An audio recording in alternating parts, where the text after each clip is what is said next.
عزیزان گرامی وقار، السلام علیکم ورحمۃ اللہ۔ حضرات، آج میں آپ کو مسجد میں بیٹھنے کی نیت اور مسجد کی فضیلت کے تعلق سے کچھ قرآن و حدیث کی روشنی میں بیان کرنے کی کوشش کر رہا ہوں۔ اللہ سے دعا ہے خالق و مالک مجھے اور آپ کو ان دینی باتوں پر عمل پیرا ہو کر زندگی گزارنے کی توفیق عطا فرمائے اور مسجدوں کا ادب و احترام کرنے کی توفیق و رفیق عطا فرمائے۔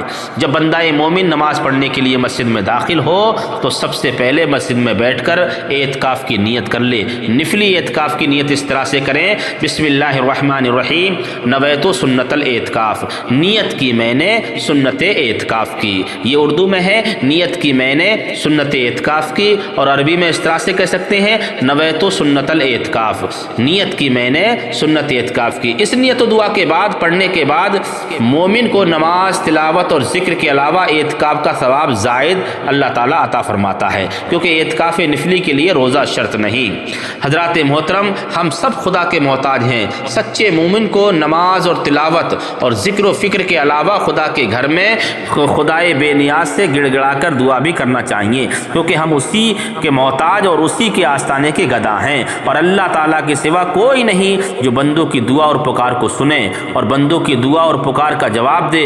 وہی اللہ ہے جو بندوں کی دعاؤں کو قبول فرماتا ہے، اللہ ہی ہے جو بندوں کی دعاؤں کو قبول فرماتا ہے۔ چنانچہ اللہ پاک قرآن مجید فرقان حمید میں ارشاد فرماتا ہے: اجیب دعوت الداعی اذا دعان، میں، جس کا ترجمہ ہے میں ہی دعا کرنے والوں کی دعا کا جواب دیتا ہوں جب وہ مجھ سے دعا کرتے ہیں۔ اب مسجد کی فضیلت کے تعلق سے کچھ باتیں احادیث مبارکہ اور قرآن کی آیتوں کی روشنی میں آپ کو بیان کر رہا ہوں۔ فرمان الہی، اللہ پاک قرآن مجید میں ارشاد فرماتا ہے مسجد کی فضیلت کے تعلق سے: انما یعمر مساجد اللہ من آمن باللہ والیوم الآخر، اللہ کی مساجد کو صرف وہی لوگ آباد کرتے ہیں جو اللہ اور آخرت کے دن پر ایمان لاتے ہیں۔ حضرات محترم، یہ آیت مبارکہ پارہ 10 سورہ توبہ آیت نمبر 18 پر لکھی ہوئی ہے: انما یعمر مساجد اللہ من آمن باللہ والیوم الآخر، جس کا ترجمہ ہے اللہ کی مساجد کو صرف وہی لوگ آباد کرتے ہیں جو اللہ اور آخرت کے دن پر ایمان لاتے ہیں۔ یہ قرآن مجید میں فضیلت مسجد کے تعلق سے اللہ نے آیت کریمہ نازل فرمائی ہے۔ اب نبی کریم صلی اللہ تعالیٰ علیہ وسلم کے فرمان مقدس میں بیان کر رہا ہوں۔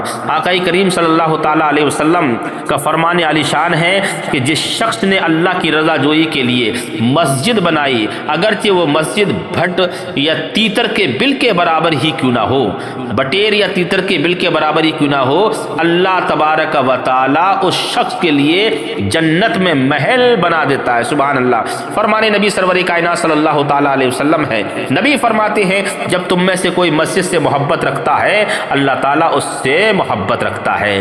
میرے آقا نبی حدیث مبارکہ میں ارشاد فرماتے ہیں کہ جب تم میں سے کوئی شخص مسجد میں داخل ہو تو بیٹھنے سے پہلے 2 رکعت نماز ادا کرے۔ آقا کریم صلی اللہ علیہ وسلم ایک اور حدیث پاک میں ارشاد فرماتے ہیں کہ مسجد کے ہمسائے کی نماز مسجد کے سوا جائز نہیں۔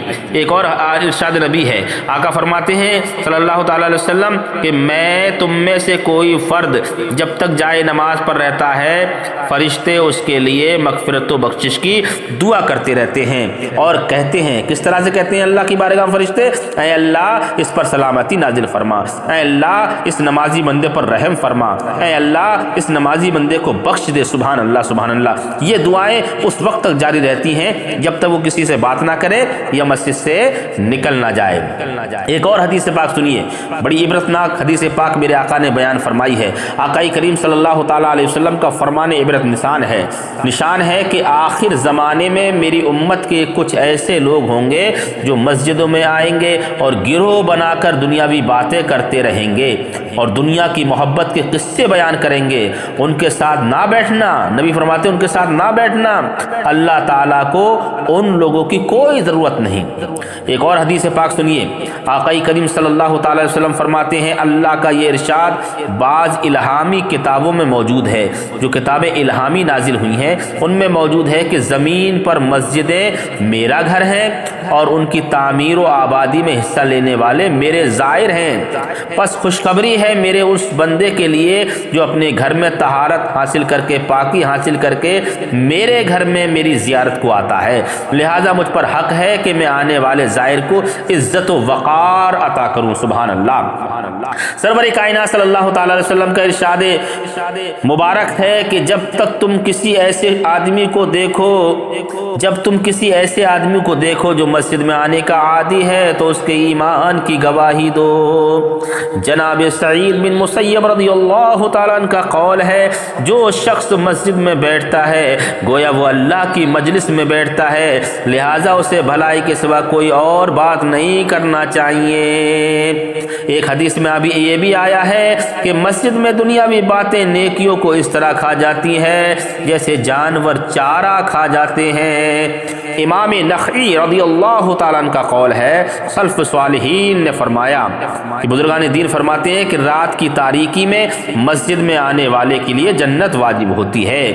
حضرت انس بن مالک رضی اللہ تعالیٰ عنہ کا فرمان ہے کہ جو شخص مسجد میں چراغ جلاتا ہے جب تک اس چراغ کی روشنی سے مسجد روشن رہتی ہے، منور رہتی ہے، حاملین عرش اور تمام فرشتے اس کے لیے مغفرت کی دعائیں کرتے رہتے ہیں۔ سبحان اللہ۔ حضرت علی کرم اللہ وجہ الکریم فرماتے ہیں کہ جب آدمی مر جاتا ہے تو اس کی نماز پڑھنے کی جگہ اور آسمان کی جگہ جہاں سے اس کے عمل چڑھا کرتے ہیں اس پر روتے ہیں۔ پھر یہ آیت کریمہ آپ نے پڑھی، پس ان پر نہ زمین و آسمان روئے اور نہ ہی انہیں ڈھیل دی گئی، یعنی جب ایسا شخص مرتا ہے جس کی نماز پڑھنے کی جگہ نہیں ہوتی تو اس پر نہ زمین روتی ہے اور نہ ہی آسمان روتے ہیں۔ حضرت ابن عباس رضی اللہ تعالیٰ عنہ کا قول ہے کہ نمازی پر 40 صبح زمین روتی ہے۔